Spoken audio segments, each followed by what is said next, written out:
Boa tarde, meus amigos, tudo bom? Então, falando do projeto lá dos peixes, eu vou fazer a montagem agora, que eu tive, na verdade, sucesso em relação a um SAMP horizontal. Acredito que muitos têm a necessidade de ter um SAMP, porém não tem espaço. Eu consegui fazer num momento de desespero, me deu aquele flash e sem conhecimento nenhum, me deu aquele flash, porque eu estava praticamente não enxergava meus peixes dentro de um tambor. Aí eu fui fazendo as gambiarras, né? E existe gambiarra que, pelo amor de Deus, ela dá mais certo do que muita coisa que o cara elabora na engenharia, né? A gente vê lá, o engenheiro fabrica e o brasileiro modifica. Então eu fiz um SAMP horizontal. Como que eu fiz esse SAMP horizontal? Primeira ideia que eu tive era filtrar. Eu tinha uma tina, um terço de um galão de 200, aquele azul, no finalzinho, abri um buraco de 50 para fazer uma vazão, jogando dentro de um balde. Aonde esse balde tinha uma espuma daquela de pedreiro, embaixo eu botei telha quebrada, botei outro balde, espuma de pedreiro, e botei brita. Para quê? Para a espuma não fazer pressão na furação e ficar difícil a passagem da água. E no terceiro balde eu enchi de mídia e botei a bomba lá, jogando água para cima. Aí eu arrumei outra tina. O que é que eu fiz? Peguei aquele balde, o último balde, botei dentro dessa tina, completei de água e furei aquele balde todo em volta. Então, ele joga lá em cima, desce, fazendo um sistema filtrante, né? Todo o processo normal. Mídia, né? Perlon, as espumas. Porém, a eficácia ficou melhor em relação à oxigenação das mídias do que o SAMP que a gente tem convencional. O que me veio a dar entendimento que oxigênio nas mídias ajuda na troca das bactérias, né? Por isso tem o K1, né? Aquela ideia do K1, e faz as bactérias trabalharem constantemente. Então as minhas mídias estão submersas, porém tem um chuveiro em cima. Você está entendendo? Tem um chuveiro em cima e um lago em volta, que é outra tina. Aí o que eu fiz? Eu tinha um espaço para colocar. Ali cheguei a ter 4, 5 Oscars ali, mais uns 5 cascudos. Cara, foi coisa de louco. Dentro de uma tina. E lá embaixo eu falei, porra, vamos criar o segundo estágio aqui embaixo de mais peixes. Então eu fiquei com peixe em cima e peixe embaixo. Agora eu tô nas caixas d'água, indo no processo da caixa d'água, fiz um teste na caixa, no galão de 200 para as carpas. Funcionou. Essa estrutura que eu tenho ali para as carpas vai ser um SAMP, vai ser um filtro, na verdade, né? Funcionando horizontalmente para criar-se a biologia. Por ele ser escuro, não passar luz, cria-se um favorecimento biológico para que a água tenha a biologia necessária para ter vida.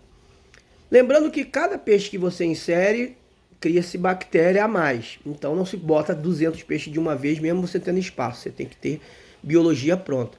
Quando você trata a água na amônia, como eu fui instruído, você dá um porradão, um pico gigantesco de amônia, cria-se uma bactéria violenta, vai dar o pico de amônia, vai dar o pico de nitrito, zerou, jogou os peixes. Deve ter um cálculo matemático que quantos peixes para cada quantidade de amônia que você colocou, dependendo da quantidade de mídia. Que não adianta também você ter 2 bolinhas de mídia, não adianta também você ter um caminhão de mídia e 2 peixes. Então, tem que ser proporcional. Alguns exageros nós vemos aí na internet, exageros demais. E por você ver exageros, você acha que o seu está fraco. Às vezes a oxigenação, a circulação de água pelo processo das mídias não causa o efeito desejado e esperado. Então eu falo com propriedade que às vezes você tem pouca mídia, mas você tem uma oxigenação, uma circulação de água que passa por ali e o processo acaba sendo muito mais eficaz do que aquele chorinho que tu vê aquelas bombinhas chorando, aquele borbulhozinho. Eu teria ideia e tenho ideia de botar umas pedras porosas lá embaixo, botar umas mangueirinhas lá embaixo das mídias, borbulhando o oxigênio. Acredito eu que a eficácia fica muito melhor em relação ao resultado final da filtragem biológica.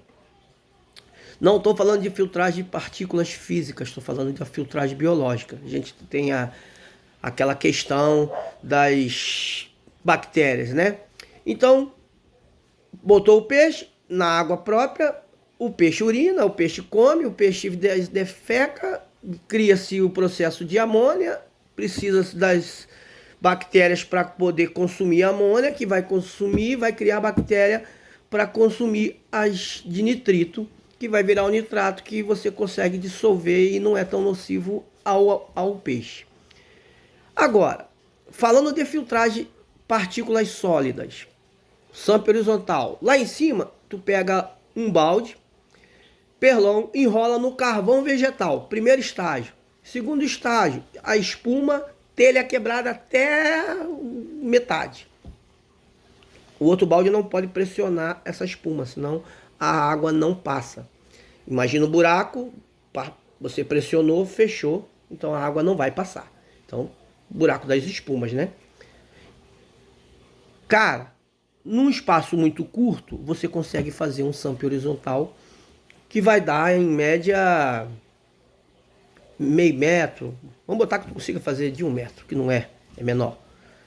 Você vai ter num cantinho de um cômodo um sample horizontal que vai funcionar. Pô, mas eu tenho um aquário pequeno, bomba pequena, mas a estrutura igual. As tuas mídias biológicas ficam lá dentro. Cara, funciona.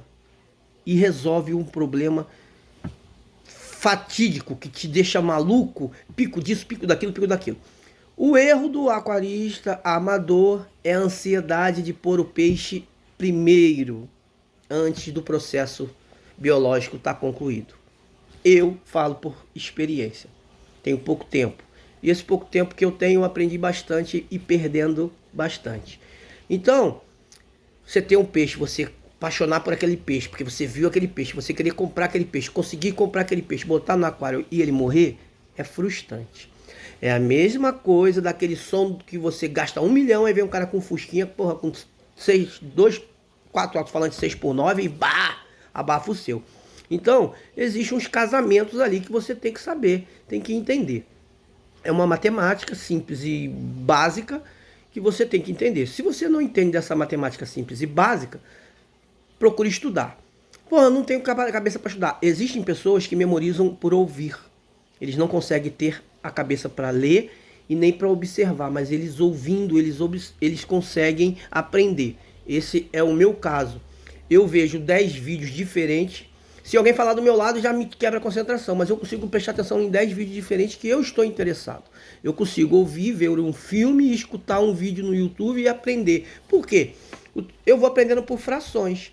Então, quando o cara do filme está rolando o filme e eu estou escutando o vídeo do YouTube, aquele vídeo chegou na fase que eu não sei, eu presto atenção. Pulei aquela fase já, porque eu já peguei ali a manha, já vou para a prática. E volto pro meu filme. É a minha forma de aprender. Tem gente que tem que ficar trancado numa sala e ler, reler, que isso é velho e não funciona. O que funciona é a prática, e a prática de preferência do lado de um cara que já é experiente. Só que os caras que são experientes do aquarismo, eu hoje, por experiência, como em outros grupos que eu conheço, que é de Pitbull, American Bully, parceiro, só o deles é bom, o seu nunca vai ser bom. Então você tem essa visão. Eles não vão te dar as dicas, eles vão fazer você comprar produto. Eles têm loja para vender produto. Eu tô te dando a dica para você não gastar dinheiro. Qual é o dinheiro que você vai gastar? Você vai precisar do tanque, você vai precisar da bomba, você vai precisar das mídias.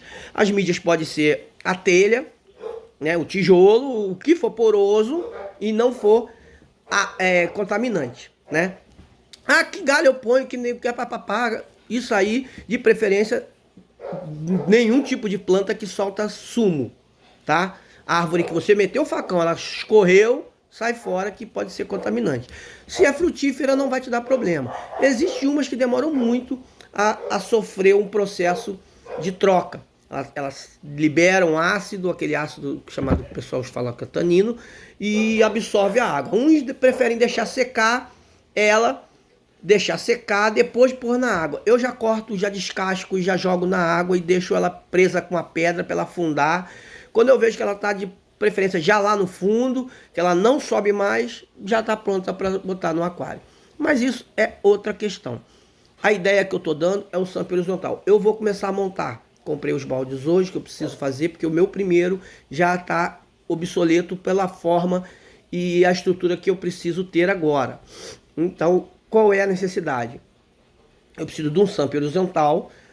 Por quê? Porque eu não tenho espaço para um vertical. E o samp horizontal acaba te trazendo custos, benefícios e o mesmo resultado no final. Porque se tu bota um baldinho separado com o teu perlonzinho, tu só vai meter a mão naquele perlonzinho, que os caras estão fazendo caixinhas hoje separada por perlon. Essa caixinha separada por perlon é de vidro, custa dinheiro, tal. Eu tenho uns vídeos, quem quiser, eu mando via WhatsApp, eu reposto no canal, tem no meu canal, você dá uma olhada no link e dá essa observada no detalhe. As mídias nem estão com aquela coloração amarelada, que muitos falam que elas estão colonizadas. Nem estão branquinhas, mas estão colonizadas.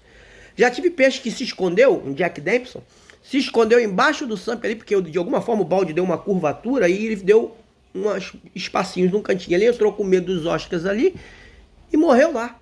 Eu achei que um Oscar tinha comido ele. Depois, fazendo uma manutenção daquelas que a gente, uma hora ou outra acima de fazer, que não precisava, eu achei ele lá podre. No meu aqui, que é o jumbão, eu tive picos disso, pico daquilo, quando eu inseri peixes fora do parâmetro e joguei comida demais. Então eu fiz 2 erros. Inseri peixes demais e joguei comida demais. Então, a carga orgânica cresceu, né, de dejeto, e joguei alimentação. A alimentação foi consumida, virou dejeto também. O fluxo de urina triplicou. Então eu tive pico de amônia, fiz uma TPA e detalhe, TPA só se faz quando você tem problema com amônia. TPA só se faz... eu vou limpar os vidros do meu aquário, vou fazer uma TPA. Você tira aquela água, deixa decantar e volta com aquela água de volta e deixa só o fundo no aquário. É lógico, meu aquário tem 800 litros, se eu tirar 40 litros, 2 baldes, um balde, não vai fazer diferença. Mas se você tem um aquário de 100 litros, tirar 40 litros, você está matando os seus peixes posteriormente. Porque você vai meter uma água com condicionador, mas sem biologia. O que interessa é a biologia, que está na água. Tem biologia no vidro, tem biologia na pedra, tem biologia no substrato, tem biologia no tronco de árvore. Cada coisa que você tira do seu aquário, você tira a biologia. Então, tirou do seu aquário alguma coisa, mudou a decoração, vai ter problema de pico. Entende? Aí, um cara me perguntou, mas você, por que a velocidade da sua bomba você bota lá no giro, lá em cima? Com lógica. Girei a bomba com mais velocidade, mais oxigenação, mais as bactérias produzem e trabalham. É assim que funciona. Não, aquele chorinho é legal, pô. Você tem um peixe, você tem um beta, você tem um peixe neon, um tetra neon, você tem um barbo, você tem, botar aí um tetra fortuna, você tem aí alguns peixes desses pequenininhos que não produzem sujeira, tipo um quindio, tipo uma carpa, tipo um cascudo. Você não vai ter problema de picos. Mas se você tiver Oscar, você tiver, igual eu tenho ali, uns 8 cascudos ali dentro, 2 tucunaré pinimba, eu tenho um cará severo, gold, eu tenho 7 Oscars ali, mais 2 pinimba, mais, nem lembro mais o que tem lá dentro. Pô, cara, pro aquário que eu tenho é pouco. Mas pra biologia que tem, tá padrão. Inserir um peixe, aguarda o processo de estabilização. Inserir outro peixe, aguarda o processo de estabilização. Inserir outro peixe, aguarda o processo de estabilização. Tem peixe que não causa choque. Eles não se confrontam, não são territorialistas. E tem peixe que, mesmo sendo territorialista, ele não briga com o outro porque eles não se parecem. Existe essa competição. Tem peixe que brigam com peixe da mesma cor, tem peixe que briga com peixe que tem uma cauda muito colorida. Ele bica lá, os quinguiocálicos sofrem muito, né? Os quinguios, aqueles véus, sofrem muito assédio nas suas caudas. Então, evitar esse tipo de mistura. Agora, eu tenho os Oscar. Eles definiram seus espaços, quem é quem, tipo na matilha do lobo, acabou o problema. Pô, você vê aquário de gente aí, por exemplo, arraia. Tu botar 10 arraia ali, os Oscar nem se incomodam com as arraia. Agora, se tu colocar 10 tucunaré, cara, vai ser tranquilo. Bota um tucunaré só. Meu irmão, 10 Oscar e um tucunaré, pau fecha. E se for tucunaré que é territorialista, ele tenta peitar os Oscar vão pegar ele de pau, como aconteceu comigo. Eu perdi um tucunaré, eu perdi um pangaço pequenininho, que dei mole, botei lá dentro e eles virou lanche. Perdi 3 Oscar albino, virou lanche. Perdi um carabandeira porque deu pico no outro aquário. Eu peguei, botei tudo ali que estava estabilizado. Eu fiquei observando, não teve problema de ataque. Moral da história, foi engolido. Mas, pelo menos virou alimento. Então, um peixe que é complicado criar são os discos. Carabandeira é conhecido como disco, também entra na categoria. São peixes frágeis, qualquer coisa mata eles. E o carabandeira tem problema com coloração. Tu tem um dourado, mete um preto, pau fecha. Então tem que ter barreiras físicas, plantas, para outro causar fuga. Um aquário muito liberado, muito livre, muito sem proteção para ele se esconder, ou ficar entre uma madeira e o outro, você vai ter mortandade. Essas são as dicasinhas básicas do básico. Mas eu vou fazer o SAMP passo a passo para quem tiver interessado. Esse SAMP funciona. E vou te dizer, basicão, cara. Existem várias formas que você pode fazer e funcionar. Eu vejo pessoas fazendo mirabolâncias, porra, uma despesa enorme e a coisa não funciona. Uma coisa tem que ter, uma manutenção básica. Qual é a manutenção básica? Por exemplo, eu tenho uma aqui fora, já está esquentando, eu já vou começar a diminuir os termostatos para baixar minha luz, porque a evaporação da água. A manutenção é essa, completar a água, acabou o problema. Tamponou o pH, que é o outro assunto. Tamponou o pH, tá com o peixe no pH correto, a coloração do peixe fica legal, certo? Então, fico por aqui e vamos aguardar o próximo vídeo.